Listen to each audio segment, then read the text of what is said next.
সেই সেই তৌফিক এনায়েত করে।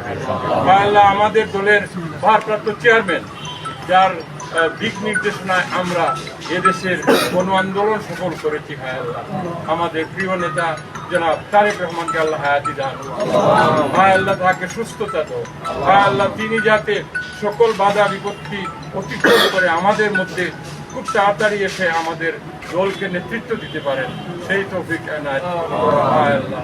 হায় আল্লাহ আমাদের প্রিয় মহাসচিব মির্জা ফখরুল ইসলাম আলমগীর, তিনি এই দেশ এবং জাতিকে যে প্রতিশ্রুতি দিয়েছিলেন যে স্বৈরাচার মুক্ত বাংলাদেশ করবেন, তার প্রতিশ্রুতি আল্লাহ কবুল করেছেন। আমরা মির্জা ফখরুল ইসলাম আলমগীরের দীর্ঘায়ু কামনা করি, সুস্থতা কামনা করি। হায় আল্লাহ আমাদের প্রিয় নেতা এবং প্রিয় নেত্রী বেগম খালেদা জিয়া, শহীদ রাষ্ট্রপতি জিয়াউর রহমানের কনিষ্ঠ সন্তান আরাফাত রহমান আমাদের ছেড়ে চলে গেছেন। এই স্বৈরাচারের বিভিন্ন ধরনের নির্যাতনে তিনি শহীদ মারা গেছেন।